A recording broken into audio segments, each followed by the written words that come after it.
Bienvenue à cette session sur comment mieux analyser un CV. Mon nom est Mirka et je suis adjointe aux affaires publiques à la CFA. La semaine dernière, nous avons eu la chance d'apprendre sur la rédaction d'une offre d'emploi.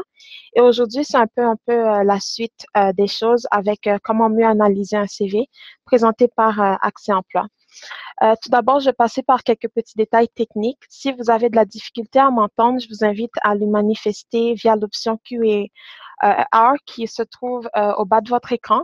Cette option vous sera aussi utile à la fin de la présentation car vous pourrez poser des questions à notre formateur. Donc, sans plus tarder, il me fait plaisir de vous présenter notre présentateur pour aujourd'hui, Monsieur Robert Delplanque. Bonjour Robert. Bonjour, Mirka. Avant de lui passer la parole, quelques mots sur Robert. Pour ceux qui ne le connaissent pas, il a fait ses études à l'université McCarran et a obtenu un diplôme en gestion de ressources humaines. Et il a aussi une accréditation de RPR, qui est Registered Professional Recruiter. Donc, c'est vraiment la personne parfaite pour venir nous parler de notre sujet aujourd'hui. Alors, à toi la parole, Robert. Merci, Mirka. Bonjour à tous. Alors, aujourd'hui, c'est une session de comment analyser un CV. Alors, on pourra prendre des questions à la fin. Alors, on va commencer. Compliqué. Non. Il faut... OK. Désolé. OK. Quand ça vient le temps de sélectionner un candidat idéal, un recruteur utilise son jugement. Alors, ça, c'est... On fait des jugements préconçus. On va en parler des préjugés quand on fait en regardant des CV. Alors, c'est avec les adresses, le numéro de téléphone, les courriels. OK, mais on va en parler après avec les autres diapos. OK? OK. Alors, on reçoit les CV de différentes façons. OK? Soit en ligne, par fax, en personne et par courriel. Alors, c'est préféré qu'on les reçoive par courriel. Comme ça, on peut analyser le CV pour voir si c'est aligné, des autres choses. OK? Alors, chaque CV, c'est un candidat potentiel. Alors, il faut qu'on imprime les CV et les placer dans un dossier jusqu'à temps que la date de clôture. Alors, pour des grosses entreprises, on reçoit plusieurs CV, des fois des centaines par jour, mais pour les associations, les organismes, les employeurs, des plus petites compagnies, on peut prendre plus longtemps pour revoir un CV. Mais d'habitude, on dit un recruteur va prendre 3 à 30 secondes. C'est tout ce qu'on a le temps de faire, parce que comme on dit, le temps, c'est de l'argent. Alors, on va surligner les points les plus importants pour faire la présélection. On essaie de trouver des mots-clés, l'expérience et les études. Après qu'on a trié les CV, on prend plus de temps pour revoir les CV. Si on a beaucoup de CV à trier, on le fait très vite. Ça, c'est de 3 à 30 secondes. Quand on voit un CV qui apparaît très bien écrit et aligné, on a des préjugés que la personne est bien organisée et prenne le boulot très sérieux.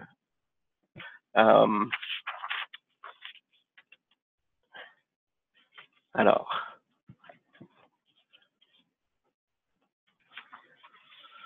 OK. Alors là, après qu'on l'a vu, on regarde l'entête du CV. Ça, c'est très important. Alors ça, c'est si on voit quelque chose qui n'est pas correct, on passera au prochain CV. Mais si c'est une petite entreprise, on a le temps de regarder le CV et puis quand même, on peut faire l'entrevue quand même. Mais on va poser des questions pendant l'entrevue. Alors, on va passer à l'entête. Alors là, on regarde au courriel. OK? Les courriels devraient terminer par .ca ou .com.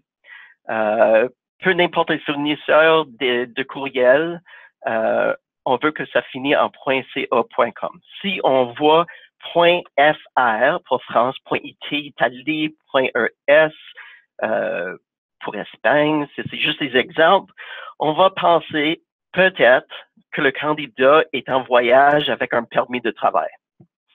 C'est pour ça qu'on veut voir que ça termine en .ca ou .com. Les employeurs ou associations veulent pas prendre le temps de former un nouveau employé s'ils vont quitter. Alors, ça, c'est la première chose qu'on regarde. OK. Prochaine chose, on regarde à l'adresse. On veut voir si on veut quelqu'un qui est local, provincial ou hors de province. C'est là qu'on va voir l'adresse, si c'est Edmonton, si c'est Calgary, c'est ça, hors de la province. Alors, encore, si ils sont en train d'appliquer de l'Est pour un poste local ici à Edmonton, d'habitude, on va passer au prochain. OK? Alors, c'est là qu'on regarde l'adresse et le numéro de téléphone pour se poser des questions. Est-ce que le candidat vit vraiment ici ou dans une autre province? Est-ce qu'ils sont disponibles aussi pour l'entrevue? Encore, c'est une perception qu'on a quand on regarde un CV. Alors, le numéro de téléphone sera aussi observé à la loupe. OK? Alors, on veut voir que le candidat est vraiment ici en Alberta ou dans la région d'Edmonton. Alors, on veut un code régional, 780, 403 ou 587. Oui, il y a beaucoup de monde qui ont un contrat avec leur portable, mais s'ils sont sérieux, ils veulent travailler localement, ils vont d'habitude changer leur numéro de téléphone s'ils habitent ici à Edmonton ou en Alberta maintenant. Pour les candidats, ils ne réalisent pas que l'employeur va payer des frais de longue distance. C'est pas tous les organismes qui veulent payer des frais de longue distance. Alors, c'est sûr qu'on va choisir les candidats qu'ils se demandent est-ce qu'ils vivent vraiment en Alberta ou est-ce qu'ils vont rester en Alberta si on fait l'entrevue et puis si on les embauche. OK. Alors, là, l'alignement d'un CV est très important si le candidat cherche un travail dans l'administration. OK? Si on reçoit un CV par courriel et c'est en format de Word, on peut peser sur le bouton de Hide Show. Et ça va nous montrer et voir s'ils savent utiliser le tabulation ou c'est qu'ils utilisent le barre d'espacement. OK? Alors, c'est juste le bouton au haut de la page de Word. S'ils démontrent qu'ils savent aligner un CV, c'est une bonne indication qu'ils savent utiliser Word et ce qu'ils peuvent écrire des lettres, des rapports correctement. Un superviseur ou un manager veulent que leurs employés savent faire une mise en page. S'il y a trop d'erreurs, on va passer au prochain CV. Alors, c'est pour ça qu'on préfère que les CV sont envoyés par courriel.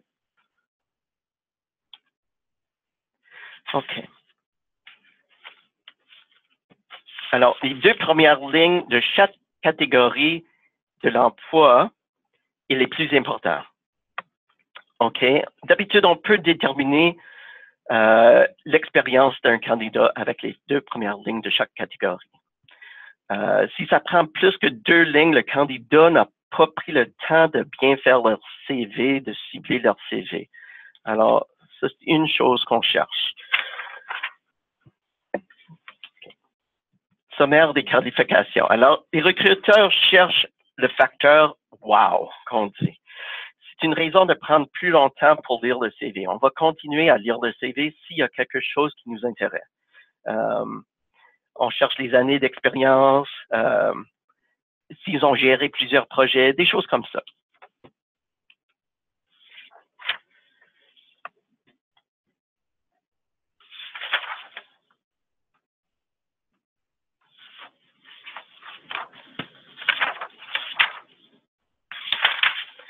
le titre du poste devrait être clairement mentionné sur le CV du candidat. Le numéro d'offre aussi devrait être inclus si c'est sur le poste qui était envoyé. Et le nom de la compagnie devrait aussi être mentionné pour démontrer qu'ils ont fait un effort et qu'ils ont ciblé leur CV pour le poste.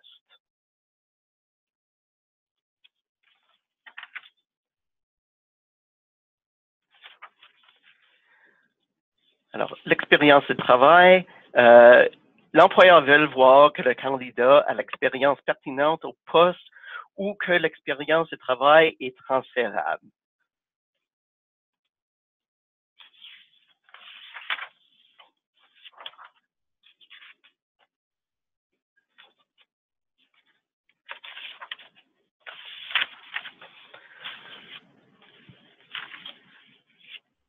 OK, alors la mise en page et que l'éducation est avant ou après l'expérience de travail.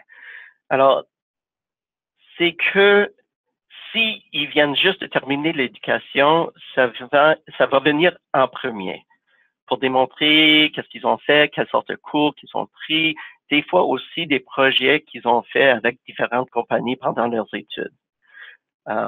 Si ça fait longtemps qu'ils ont terminé leurs études, d'habitude, ça va après l'expérience. Mais encore quand peut-être s'ils viennent juste de finir, s'ils ont de l'expérience avec une plus grosse compagnie ou une compagnie qu'on connaît, c'est de leur avantage. Aussi, c'est important de faire la différence entre avoir étudié dans un domaine et de tenir un diplôme. Des fois, des candidats vont dire qu'ils ont un diplôme, un certificat. Ça, c'est pendant l'entrevue, d'habitude, on veut demander pour une preuve, une copie qu'ils nous envoient après pour nous montrer qu'ils ont terminé leurs études s'ils disent qu'ils ont un diplôme.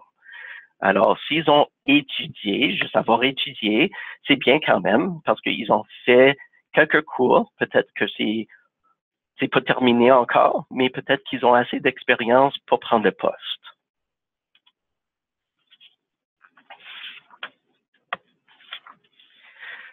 Alors, le bénévolat, on dit c'est toujours un atout, spécialement si on travaille dans la communauté, on est connu, on connaît la communauté. Alors, c'est très important de prendre en considération du bénévolat que le candidat a fait dans la communauté. Les références. Alors, références disponibles sur demande n'est plus un prérequis sur un CV. C'est vraiment le boulot de recruteur de demander pour les références. Où on leur demande quand on leur demande pour le CV une lettre présentée pour inclure les références en même temps.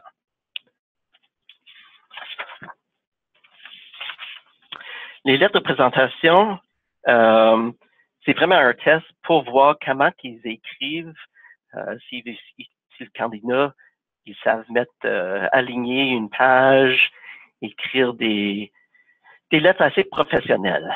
On n'a pas besoin des lettres de présentation pour ceux qui s'appliquent pour des métiers, mais pour n'importe quel poste que c'est de l'administration, c'est très important pour évaluer une lettre de présentation.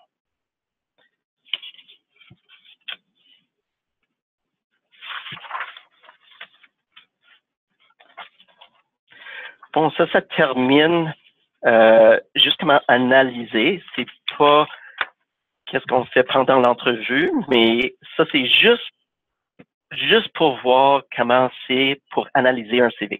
Encore, c'est à chaque association de prendre plus longtemps. Si c'est plus une petite compagnie, vous n'allez pas recevoir des centaines de CV. Alors, vous avez le temps de regarder un CV et de faire la sélection. Merci. Merci, Robert. Donc, si vous avez des questions, ce sera maintenant le temps de les poser via l'option Q&A qui est au bas de votre écran. Donc, je vous invite donc à poser les questions s'il y a lieu. Pour les organismes francophones d'ici, on a parfois appel à des candidatures hors province. La personne a terminé. Comment doit-on analyser les CV alors? Mais ça dépend s'ils sont prêts à déménager. Alors, si c'est hors de province, on va analyser le CV quand même. Parce que peut-être ils ont de l'expérience hors de province et puis c'est transférable pour la province d'Alberta. Alors, c'est que on peut les appeler juste pour faire une entrevue téléphonique pour voir s'ils sont prêts à déménager, quelles étaient leurs ententes. Alors, c'est pas qu'on va dire non, peut-être sont prêts à déménager. Alors, oui, on prendra ça en considération aussi.